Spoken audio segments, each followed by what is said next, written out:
When you think of the richest person in the world, who comes to mind? Elon Musk, Jeff Bezos, maybe Bill Gates? We see their names in headlines, their net worth tracked daily, reaching hundreds of billions of dollars. But what if I told you that the wealthiest person who ever lived makes these modern titans of industry look, well, almost poor? This isn't just a story about money, it's about a level of wealth so vast, so unimaginable, that it could literally break the global economy. And the most shocking part, most of you have probably never even heard his name. Get ready, because we're about to uncover the hidden truth of the richest person in world history. So, who was this man? His name was Mansa Musa, the 10th Mansa, or King of Kings, of the Mali Empire in West Africa. He ruled in the 14th century, a time when gold was the ultimate currency, and his empire was sitting on the largest source of it in the known world. We're not just talking about a few gold mines. Historians estimate that the Mali Empire accounted for nearly half of the old world's gold supply, and it all belonged to him. Think about that for a second. Today's billionaires build their fortunes on stocks, technology, and complex financial instruments. Their wealth is often tied up in shares of companies they've created. Mansa Musa's wealth was different. It was tangible. It was mountains of pure, glittering gold. But it was also more than that. His fortune included vast reserves of salt, a commodity so valuable back then it was often traded for its weight in gold. His empire stretched across thousands of miles, encompassing modern-day Mali, Senegal, Guinea, and more. He controlled the vital trans-Saharan trade routes, meaning every caravan carrying precious goods had to pass through his domain, and he got a piece of the action. His wealth wasn't just a number on a ledger, it was an active force that could reshape the world, and in 1324 he decided to show the world just what that meant. Mansa Musa embarked on a pilgrimage to Mecca, a journey of over 4,000 miles. But this was no ordinary trip. It was the most extravagant, jaw-dropping procession history has ever recorded. His caravan was a moving city. It included an entourage of 60,000 people, soldiers, civilians, officials, entertainers, merchants, and 12,000 attendants, all dressed in the finest silks and brocades. But here's the part that truly boggles the mind.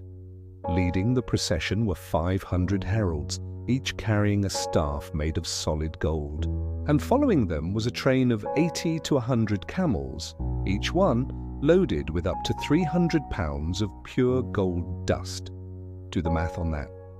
We're talking about tens of thousands of pounds of gold, which he intended to give away as charity.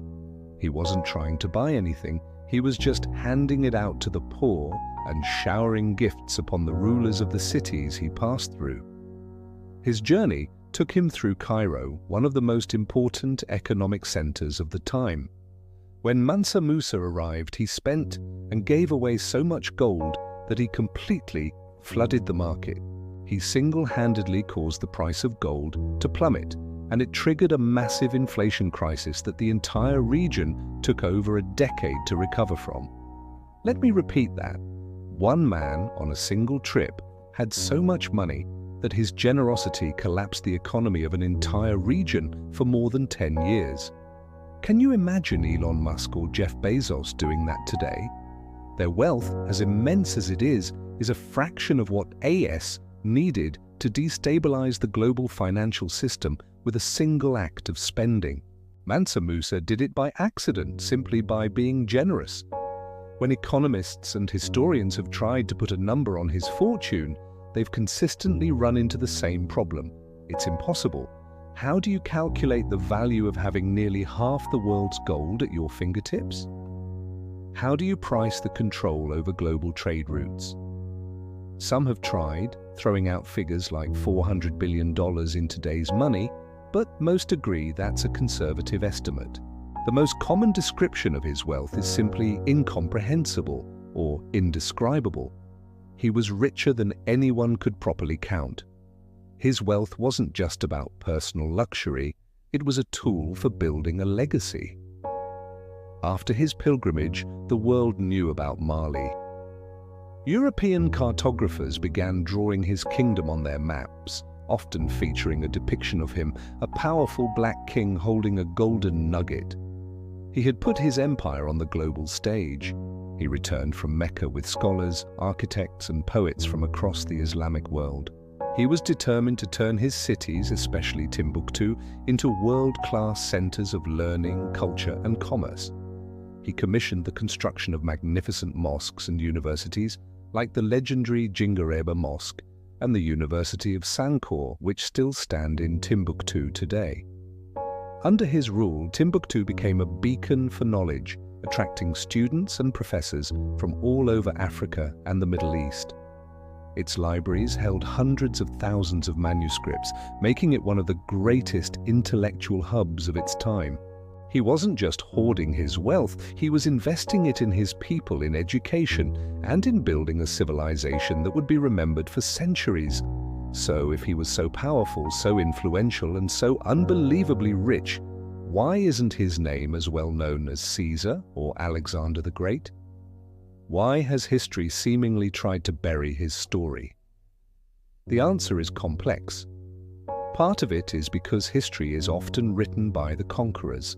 As European colonial powers expanded into Africa centuries later, they had little interest in promoting the stories of powerful, wealthy African kings who presided over sophisticated empires. It didn't fit the narrative they wanted to tell. The story of a black emperor whose wealth dwarfed that of any European king was inconvenient, so it was often downplayed, ignored, or forgotten. Furthermore, African history was largely passed down through oral traditions. While incredibly rich, these traditions weren't as easily accessible to Western historians who relied on written records.